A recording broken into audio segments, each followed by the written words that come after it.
இன்னைக்கு எபிசோட்கான second ப்ரோமோல cool சபரியை cool எல்லாம் பண்ணிட்டானுங்க. சபரி இந்த அளவு கொந்தளிச்சு நீங்க பார்க்கவே மாட்டீங்க. திடீர்னு பார்த்தீங்கன்னா சபரி கொந்தளிக்கிறாரு.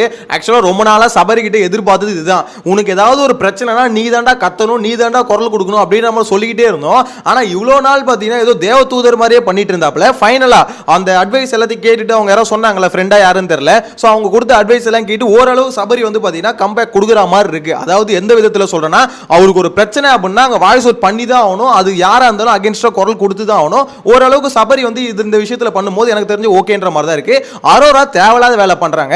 அரோரா வந்து பாத்தீங்கன்னா என்னன்னா வியானா அரோரா இவங்க எல்லாமே முடிவு பண்ணிட்டு இருக்காங்க. ஒன்லி திருட்டு மட்டும் தான் ஒரே கண்டென்ட். எல்லார் பொருளையும் திருடி வச்சுப்போம், அவங்க தேடுவாங்க, அதுக்கப்புறம் எடுத்து கொடுப்போம். சோ இது வந்து ஒரு சூப்பரான கண்டென்ட் அப்படின்னு நம்ம நினைச்சிட்டு இருக்காங்க.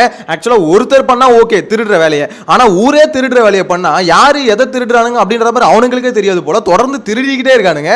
என்ன ப்ரோ சொல்றீங்க அப்படின்னு கேட்டீங்கன்னா அந்த மாதிரி தாங்க பண்ணிட்டு இருக்காங்க. சோ டீடைல்டா பார்க்கலாம். சேனலை ஃபர்ஸ்ட் டைம் பாத்தீங்கன்னா சப்ஸ்கிரைப் பண்ணிட்டு வீடியோ லைக் பண்ணி வச்சுக்கோங்க. ஆக்சுவலா விஷயம் என்ன தெரியுமா, இந்த இடத்துல வந்து அரோரா மேல பெரிய தப்பு இருக்கு. அதாவது சபரி வந்து கேட்கறாப்ல இந்த மாதிரி யாரா என்னோட ஃப்ரூட்ஸ் எடுத்து வச்சது, அவர் வந்து மாத்திரை போடணும்னு சொல்லிட்டு ரொம்ப நேரமா தேடிட்டு இருக்காரு. கேட்கறாரு, நான் லைவ்ல அந்த மேட்டர் பார்த்தேன். ஸோ அந்த மாதிரி தேடும் போது பாத்தீங்கன்னா இங்க யாருமே ஒத்துக்கல. அதாவது நான் தான் எடுத்தேன், நீ தான் எடுத்து அப்படின்ற மாதிரி யாருமே ஒத்துக்கல. அரோரா தான் எடுத்து வச்சது. அவங்க என்ன பண்றாங்கன்னா இதை வச்சு செமையா ஃபன் பண்ணலாம் அப்படின்னு நம்ம நினைச்சிருக்காங்க.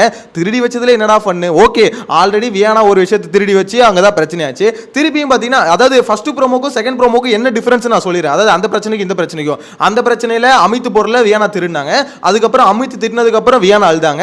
நெக்ஸ்ட் இந்த பிரச்சனையில சபரி பொருளை அரோரா திருடினாங்க, சபரி திட்டினதுக்கு அப்புறம் அரோரா அழுகுறாங்க. இவ்வளவுதான் டிஃபரெண்ட். ஏன்டா ஒரே கண்டென்ட்டை வேற வேற ஆள் மாத்தி பண்ணா அதுல என்னடா இன்ட்ரெஸ்டிங்கா இருக்கும்? நான் என்ன கேட்கறேன்னா இந்த வீட்டுக்குள்ள கிரியேட்டிவ் பீப்புள்ஸ் வந்து ரொம்ப கம்மியா இருக்காங்களா என்னன்னு ஒண்ணுமே புரியலங்க. ஒருத்தர் இருக்கா கிரியேட்டிவ்னு சபரி ஒரு பக்கம் கத்திக்கிட்டு போயிட்டு இருக்கான். இந்த வீட்டுக்குள்ள யாரு கத்துனாலும் நம்ம மட்டும் ஃபன் பண்றதை குறைக்கவே கூடாது அப்படின்ற மாதிரி ஒருத்தர் சொல்லிட்டு இருக்கான். யாருன்னு கரெக்டா கமெண்ட்ல மென்ஷன் பண்ணுமா, லைவ்ல பார்த்தவங்களுக்கு தெரிஞ்சிருக்கும் அது யாருன்னு.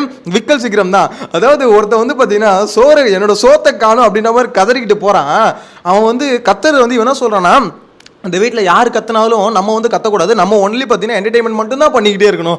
எப்பா சாமி, பிக் பாஸ் டீம் தயவு செஞ்சு இந்த விக்ரம் கிட்ட சொல்லுங்க, அவர் பண்றது ஃபன்னா இல்லைன்னு. ஐயோ ஏதோ பிரச்சனையா விக்ரமுக்கு, ஃபன் பண்றோம்னு நினைச்சிட்டு இருக்காப்லையா, பயங்கரமா எல்லாம் சிரிச்சிட்டு இருக்கானுங்க. இது விஜய் சேதுபதியை முதல்ல சொல்லுங்க.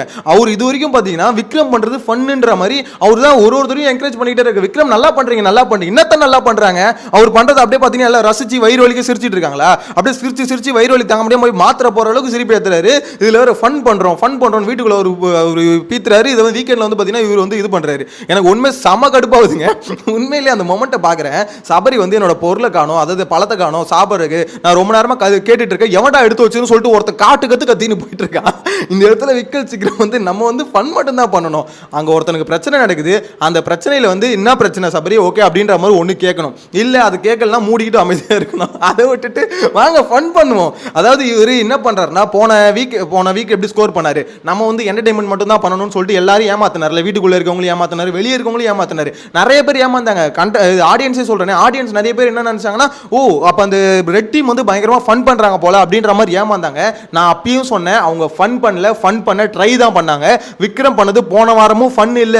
இத சொன்னா உடனே என்ன சொல்லிடுறானுங்க, ப்ரோ உனக்கு விக்ரம் மேல வன்மம் அதிகமாயிடுச்சு ப்ரோ, அதனால தான் ப்ரோ நீ பேசுற அப்படின்ற மாதிரி. அப்படி நீங்க நினைச்சீங்கன்னா அப்படியே நினைச்சுக்கோங்க, எனக்கு வன்மோனே வச்சுக்கோங்க. ஒருத்தன் என்டர்டைன்மெண்ட் புழுவிட்டு இருக்கான், அதை நீங்க நம்புறீங்கன்னா நம்பிக்கோங்கடா அப்படின்ற மாதிரி தான் சொல்ல தோணுது. உண்மையில செம்ம கடுப்பாகுதுங்க. எனிவேஸ் இந்த மேட்டர்ல பொறுத்த வரைக்கும் அரோரா அதுக்கப்புறம் போய் அழுகுறாங்களே, எதுக்கு இந்த பில்டப்? ஒருத்தன் பொருளை எடுத்து வைக்கிற கண்டிப்பா அவன் கத்துவான்னு உனக்கே தெரியும். அது மட்டும் இல்லாம அவன் மாத்திரை போடணும்னு சொல்லிட்டு ஒரு விஷயத்தை கேட்கறான். அப்பயும் அதை எடுத்து கொடுக்காம அதுல வந்து ஃபன் பண்ணணும்னு நினைச்சனா யாரா இருந்தாலும் இரிட்டேட் தான் ஆவாங்க.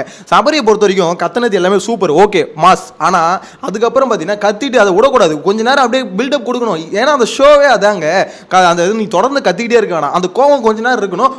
ஓகே ஒன்றும் பிரச்சனை இல்லை அப்படின்ற மாதிரிலாம் போகக்கூடாது. அந்த இடத்துல வந்து அரோரா இந்த மாதிரி இன்னொரு தடவை பண்ணாத, நெக்ஸ்ட் டைம் இப்படிலாம் பண்ணா சரியா இருக்காது அப்படின்ற மாதிரி வார்னிங்கை கொடுத்துட்டு போகணும். அதாவது நீங்க அதுக்கப்புறமா சமாதானம் ஆகி பேசி இது பண்ணிக்கோங்க, அதெல்லாம் பிரச்சனை இல்லை. ஆனா ஒரு பிரச்சனையை அட்ரஸ் பண்ணா இப்படிதான் இருக்கணும். அது ஒன்னே டைல்யூட் ஆயிடக்கூடாது. அரோரா இந்த இடத்துல அழுவுறது இருக்குல்ல, அது ஒன்னே பாத்தீங்கன்னா சபரி திட்டத்திலே கமுர்த்தினி பின்னாடி போய் ஒளிறாங்க. அரோரா இதுக்கு தான் உனக்கு அவன் வேணும்ல. இந்த இடத்துல உங்களுக்கு கிளியரா அந்த லைவ்ல பார்த்தவங்களுக்கு தெரியும், சபரி வந்து திட்டுறாப்ல, அதாவது எவன்டா எடுத்து வச்சிங்க அப்படின்னு சொல்லிட்டு கத்திட்டு உள்ள போய் அரோரா அப்புறம் எடுத்து கொடுக்குறாங்க. கொடுத்தோன்னு பாத்தீங்கன்னா இந்த மாதிரி ஃப்ரூட்ஸ் எடுத்து கொடுக்கும், இதை தான் நான் அவ்வளவு நேரமா சொல்லிட்டு இருக்கேன், உனக்கு புரியாது அப்படின்ற மாதிரி கத்துறாப்ல. இவங்க அப்படியே போய் பயந்துகிட்டு கமுர்த்தினி பின்னாடி ஒளிறாங்க.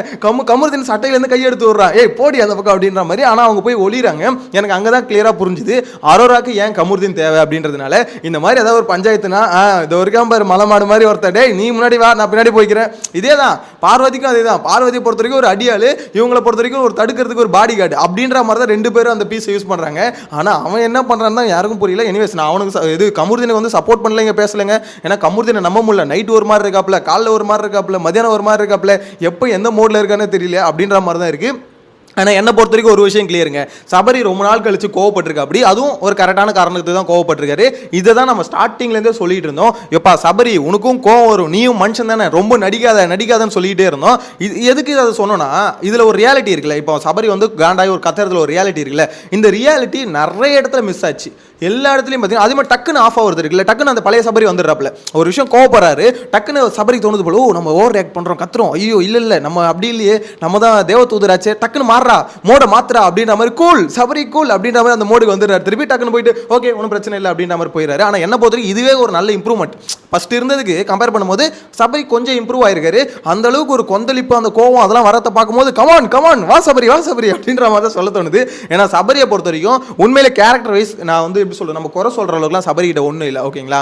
ஏன்னா ஓரளவுக்கு எல்லாருக்கிட்டையும் கைண்டாக நடத்துக்கணும்னு நினைக்கிறாரு. ஆனால் அவருக்கும் ஈகோ இருக்குது, அவருக்கும் வன்மம் இருக்குது, எல்லாமே இருக்குது. ஆனால் இருக்கிறது வந்து மறைச்சிக்கிட்டு மொத்தமாக பார்த்தீங்கன்னா நல்ல மாதிரி நடிக்கிறது இல்லை. அதனால தான் ஏற்றுக்க முடியல. ஆக்சுவலாக கமருதீனை நிறைய பேர் அக்செப்ட் பண்ணுறது காரணம் என்னன்னா, அவன் எப்படி இருக்கானா பிளைண்டாக இருக்கான், அவனுக்கு வந்து தெரியல. அதாவது எப்படி சொல்றது, இது தப்போ ரைட்டன்லாம் இல்லை. நான் எனக்கு வந்து அரோராவும் பிடிச்சிருக்கு, பார்வதியும் பிடிச்சிருக்கு, ரெண்டுத்தையும் ஓட்டுறேன், அவள் தான் முடிஞ்ச வரைக்கும் போகிற வரைக்கும் போட்டோம். அதாவது அவன் என்னவோ அதை அப்படியே காமிச்சிடறான். சபரி இங்கே மறைக்கிறார்ல, இங்கே மறைக்கிறதா நிறைய பேருக்கு இரிட்டேட் ஆச்சு. அதாவது ஏன் இவன் நடிக்கிறான், ஏன் இப்படி மறைச்சிக்கிறான், அவனுக்குள்ள கோவம் வருது இல்லை, தனியாக பேசும்போது சில விஷயம் பேசுகிறான்ல, அப்போ அவங்க முன்னாடி எதுக்கு இப்படி பச்சையாக நடிக்கிறான். இந்த கோவம் தான் மக்களுக்கு மோஸ்ட்லி சபரிமலை இருந்ததை தவிர மற்றபடி கேரக்டர் ரொம்ப ஒஸ்ட் அப்படின்ற மாதிரிலாம் சபரி இது வரைக்கும் சொன்னதில்லை. இப்போ கூட எதுவும் இல்லை. சபரிக்கு ஒரு சான்ஸ் இருக்குது, நல்லா பார்த்தீங்கன்னா கரெக்டாக ப்ளே பண்ணி கரெக்டாக அடிச்சு தூக்குனாருன்னா ஈஸியாக டைட்டில் அடிக்கலாம், அந்த பொட்டன்ஷியலும் இருக்குது. ஆனால் ஒருத்தன் வந்து பார்த்தீங்கன்னா நான் நல்லவனாவே காமிச்சிக்கிட்டு இருக்கணும் அப்படின்னு நினச்சேன்னா வேலைக்கு ஆகாது. அந்த வீடியோவில் கூட அவங்க ஃப்ரெண்டு அட்வைஸ் பண்ணும்போது அதான் சொன்னாங்க, நீ எல்லாருக்கும் நல்லவனா இருக்க முடியாது அப்படின்னு. அதுதான் உண்மை.